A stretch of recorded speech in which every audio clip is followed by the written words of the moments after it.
ಯಾವುದೇ ಕಾರಣಕ್ಕೂ hit and run ಆಗಬಾರ್ದು. ತರಕಾರಿ ಮತ್ತೊಂದು ಮಗದೊಂದು ಎಲ್ಲವೂ ಕೂಡ ಅದೇ ಭಾಗದಿಂದ ಬರ್ತಾ ಇದೆ. ಸಂಪೂರ್ಣ ನಮಗೆಲ್ಲೂ ನೋಡಿದ್ರು ಕೂಡ ಅಲ್ಲಿ ಕಾಣುವುದು ಹಸಿರು ಮಾತ್ರ.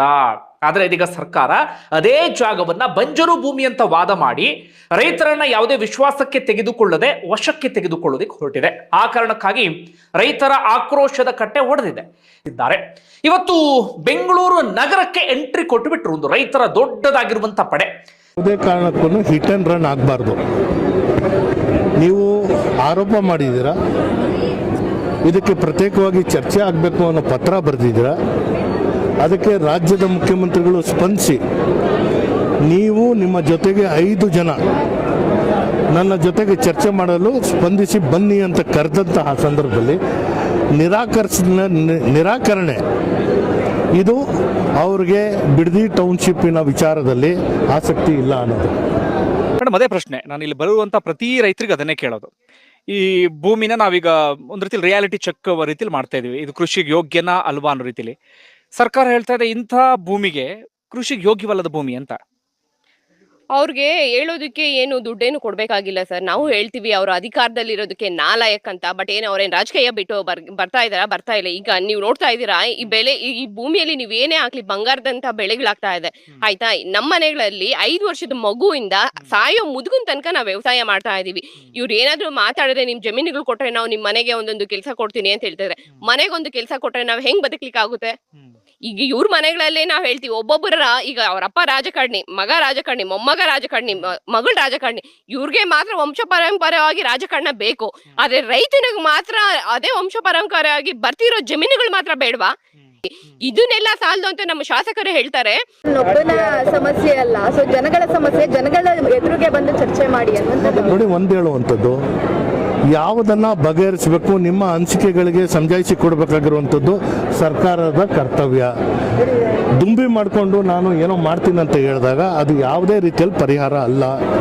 ಇವತ್ತು ನಾನು ಹೇಳುವಂಥದ್ದು, ನಮ್ಮ ಏನು ಮಾಡಬೇಕಾಗಿದೆ, ಬಿಡದಿ ಟೌನ್ಶಿಪ್ ಮಾಡಬೇಕು ಮಾಡಬಾರ್ದ, ಅದಕ್ಕೆ ಯಾರೂ ಏಕಾಏಕಿಯಾಗಿ ಯಾರ ರೈತರ ಹತ್ರ ಅಥವಾ ಜಮೀನ್ದಾರರ ಹತ್ರ ಜಮೀನು ಪಡ್ಕೊಳ್ಳೋಕೆ ಸಾಧ್ಯ ಇಲ್ಲ. ನೋಟಿಫಿಕೇಶನ್ ಆಗುತ್ತೆ, ಅಲ್ಲಿ ಯಾರ್ದಾದ್ರೂ ಆಕ್ಷೇಪಣೆಗಳಿದ್ರೆ ಅದನ್ನು ಸ್ವೀಕಾರ ಮಾಡ್ತಾರೆ. ಅದಕ್ಕೆ 4-1, 5-1, 6-1 ಅದಕ್ಕೆ ಅಕ್ವೈರ್ ಮಾಡಿಕೊಳ್ಳುವಂತಹ ಪದ್ಧತಿಗೆ ಅವ್ರು ಮುಂದಾಗ್ತಾರೆ. ಪರಿಹಾರದ ವಿಚಾರದಲ್ಲೂ ಕೂಡ ಅವ್ರಿಗೆ ಚರ್ಚೆ ಆಗುತ್ತೆ, ಪರಿಹಾರ ನಿಗದಿ ಆಗುತ್ತೆ. ಇದೆಲ್ಲ ಸುದೀರ್ಘವಾಗಿ ಕೆಲಸ ಮಾಡಿ ಕೊನೆಗೆ ಬಂದು ಇದನ್ನು ಮಾಡಬಾರ್ದು ಅನ್ನೋದನ್ನು ಯಾವ ಕಾರಣಕ್ಕೆ ಅಂತ ಅರ್ಥ ಮಾಡ್ಕೋಬೇಕು. ನೀವು ಭೂಮಿಗಳನ್ನ ಕಾರ್ಖಾನೆಗಳು ಕೊಟ್ರೆ ಅವ್ರು ಕೆಲಸ ಕೊಡ್ತಾರೆ, ರೈತರು ನೀವೇನ್ ಕೊಡ್ತೀರಾ ಅಂತ. ಈಗ ನೀವೆಲ್ಲ ನೋಡ್ತಾ ಇದ್ದೀರಾ, ಗ್ಯಾಸ್ ಇಲ್ಲ ಅಂತ ಜನರು ಬಾಯ್ ಪಡ್ಕೊಳ್ತಾ ಇದಾರೆ. ಇದೇ ರೀತಿ ನಾಳೆ ದಿನ ಆಹಾರ ಧಾನ್ಯಗಳು ಇಲ್ದ ಹೋದಾಗ ಇದಕ್ಕೆ ಪರ್ಯಾಯ ಏನಿದೆ? ಗ್ಯಾಸ್ ಇಲ್ಲ ಅಂದ್ರೆ ಪರ್ಯಾಯ ಇದೆ, ಕರೆಂಟ್ ಇದೆ, ಸೌದೆ ಇದೆ. ಅದೇ ಆಹಾರ ಇಲ್ಲ ಅಂದ್ರೆ ಪರ್ಯಾಯ ಏನಿದೆ? ಎಲ್ಲಿಂದ ತಂದ್ಕೊಡ್ತೀರಾ? ಅಂದ್ರೆ ಬಡವ್ರು ಎಲ್ಲರೂ ಸತ್ತೋಗ್ಬೇಕು, ಶ್ರೀಮಂತರು ಮಾತ್ರ ಈ ದೇಶದಲ್ಲಿ ಉಳಿಬೇಕು ಅನ್ನೋದು ಮಾತ್ರನಾ ಇಲ್ಲಿ ನ್ಯಾಯ? ಅಂದ್ರೆ ಬಡವ್ರಿಗೆ ನ್ಯಾಯ ಇಲ್ವಾ? ಹೋಗ್ತಾ ಇಲ್ಲ.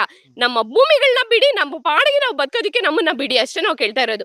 ಇದು ಇಲ್ಲ ಅಂದ್ರೆ ಹೆಣ್ಮಕ್ಳಿಗೆ ಮುದ್ದೆ ಮಾಡೋಕ್ಕೂ ಬರುತ್ತೆ, ಅದೇ ಕೈಯಲ್ಲಿ ತಟ್ಲಿಕ್ಕೂ ಬರುತ್ತೆ, ತಟ್ಟೋದಕ್ಕೂ ನಾವೇನ್ ಬೆದರೋದಿಲ್ಲ. ಇಷ್ಟು ಈಗ ವಯಸ್ಸು 75 ವರ್ಷ ಆಗಿದೆ. 75 ವರ್ಷದಿಂದ ನಾವು ಬರೀ ಕೃಷಿಯಲ್ಲೇ ಬದುಕಿರೋದು.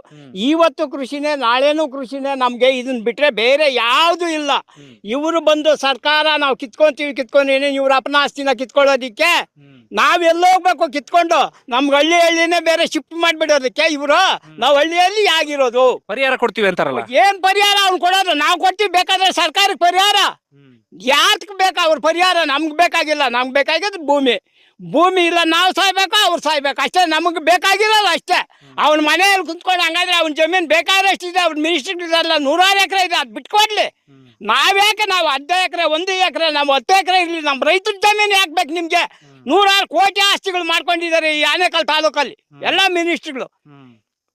ಇದು ನಾವ್ಯಾಕೆ ರೈತರ ಯಾಕೆ ಬಿಟ್ಕೊಡ್ಬೇಕು? ಇವ್ರ ಜಮೀನು ಭೇದ ಸಿಗ್ತಾರೆ. ಈಗ ಸೂರ್ಯ ಸಿಟಿ ಅಂತ ಮಾಡಿದ್ದಾರೆ, ಅದೆಲ್ಲ ಬಿಟ್ಬಿಟ್ಟಿದ್ದಾರೆ. ಅದನ್ನ ಮಾಡ್ಲಿ, ಅದು ಸರ್ಕಾರ ಕೈಗಾರಿಕೆ ಅಂತ ಮಾಡ್ಲಿ. ಸಿಟಿ ಮಾಡ್ಬಿಟ್ಟು ಏನು ಇಲ್ಲ, ಇದುವರೆಗೂ ಒಂದು ಮನೇನೂ ಇಲ್ಲ, ಯಾವ್ದು ಇಲ್ಲ, ಬರೀ ಬಿಟ್ಕೊಂಡಿದ್ದಾರೆ. ಇವಾಗ ಉದ್ಧಾರ ಮಾಡೋದಿಕ್ ಬಂದಿದ್ದಾರೆ. ಒಂದು ಸಣ್ಣ ರಸ್ತೆಗೂ ಸಿದ್ದರಾಮಯ್ಯ ಆಗ್ಲಿ ಡಿ ಕೆ ಶಿವಕುಮಾರ್ ಆಗ್ಲಿ ಅವ್ರ ಜಮೀನ್ ಬಿಡಲ್ಲ, ಜಮೀನ್ ಬಿಡಲ್ಲ. ಬರೀ ನಮ್ಮ ಹಳ್ಳಿಗಾಡಿನಲ್ಲಿ ಇವ್ರು ಇಷ್ಟೇ ಹೇಳ್ತಾರಲ್ಲ, ಒಂದು ರೋಡ್ ನ್ಯಾಯವಾಗಿಲ್ಲ. ಇನ್ ಸಿಟಿ ಮಾಡೋದು ಎಲ್ ಸರ್ ಬಂತು? ಒಂದು ಒಂದು ಸೈಕಲ್ ಬರಲ್ಲ, ಒಂದು ಗಾಡಿ ಬರೋಕ್ಕಾಗಲ್ಲ. ಆ ರೀತಿ ಮಾಡಿಕವ್ರೆ ಇವ್ರ ಸರ್ಕಾರ ಬಂದ ಮೇಲೆ.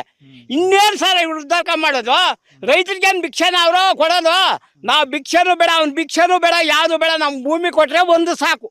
ಯಾವುದೇ ಕಾರಣಕ್ಕೂ ಹಿಟ್ ಅಂಡ್ ರನ್ ಆಗಬಾರ್ದು.